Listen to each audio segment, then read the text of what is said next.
If you are sitting in the United States or Europe right now, you've probably never used a Chinese app. But the reality is, if you want to know how the internet will develop, China, the land once known for its cheap rip-offs, has actually become a guide to the future. You know, the internet is the internet. But for China, the internet is more like an intranet. It's largely walled off from the Western world by this incredibly complex system of filters and blocks that we call the Great Firewall. And basically, the Great Firewall blocks any foreign site the Communist Party doesn't think it can control. So that means there is no Facebook, no Twitter, no Google. Instead, what filled the internet vacuum was a generation of Chinese copycats that have grown into huge companies. So for Google, you had Baidu. For YouTube, you had Youku. For Twitter, you had Sina Weibo. And the list goes on and on. It's almost as if the Chinese internet is a lagoon as an aside to the greater ocean of the internet. And in that lagoon, there are these swamp monster apps that bear some resemblance to the creatures in the ocean, but are mutated in some ways because they evolved in a different kind of environment. But things have started to shift in the sense that before, no one outside of the lagoon really cared about the swamp monsters. But now, all of a sudden, some of the features they've developed are so amazing that Western apps are trying to copy them. And the greatest example of this is WeChat. WeChat is an example of, for lack of a better word, a super app. It's a Swiss Army knife that basically does everything for you. It's your WhatsApp, Facebook, Skype, and Uber. It's your Amazon, Instagram, Venmo, and Tinder. But it's other things we don't even have apps for. There are hospitals that have built out whole appointment booking systems. There are investment services. There are even heat maps that show how crowded a place is, be it your favorite shopping mall or a popular tourist site. The list of services goes on basically forever. But it's not the variety of things you can do on WeChat that makes it so powerful. It's the fact that they're all in one app. So why does that matter?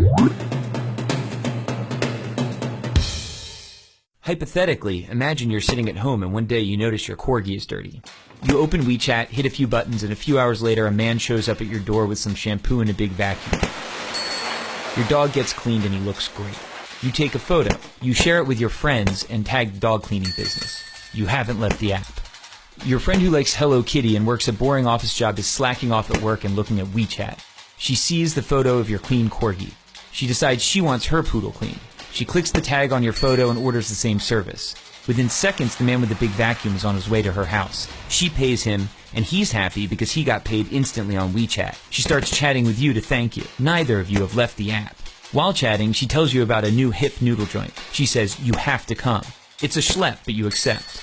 She orders food while still at her desk. You order a taxi. She pays for the food. On the way to her house, the man with the big vacuum invests the money he earned from both of you into a wealth management product that's probably a little too risky. Neither of you nor the man with the big vacuum have left the app. Both of you arrive and the app tells the kitchen you're there. Your WeChat profile photo pops up on the wall. It's an old photo from the year you had that weird part in your hair. Of course she makes a comment. Your food is served. You notice your meat is a bit overcooked, so you snap a photo and post a disparaging restaurant review. You're already on your phone, and you remember you still owe your friend money because she paid. You transfer her money. Neither of you, the man with the big vacuum, nor the restaurant, have left the app. At the restaurant, there are no menus, there are no waiters, there is no cashier. There is only WeChat. By rolling so many functions into one single app, it's altered the concept of virality. It's no longer just videos or images or tweets that can go viral. It's a dog washer, noodles, all sorts of companies and products that get the push of a social network. Here in China, that network is 700 million people. Sounds great, right? Well, it is, but using a single app to find a date, schedule an oil change, or notarize a document also enables WeChat to collect a staggering volume of personal data. They know what you talk about, who you talk about it with, what you read, where you go, why you're going there, who's there, how you spend money when you're online, how you spend money when you're offline. The list goes on indefinitely. For advertisers, this is a miracle. It's the combined data of Facebook, Amazon, Google, and PayPal, all in one place. The problem is, all of the data is information Chinese companies are forced to share with the Chinese government, which has a long record of human rights violations, and isn't exactly shy about stalking its citizens. So if you're not in China, why does this matter? It matters because we're starting to see a number of Western tech companies attempt to replicate super apps like WeChat.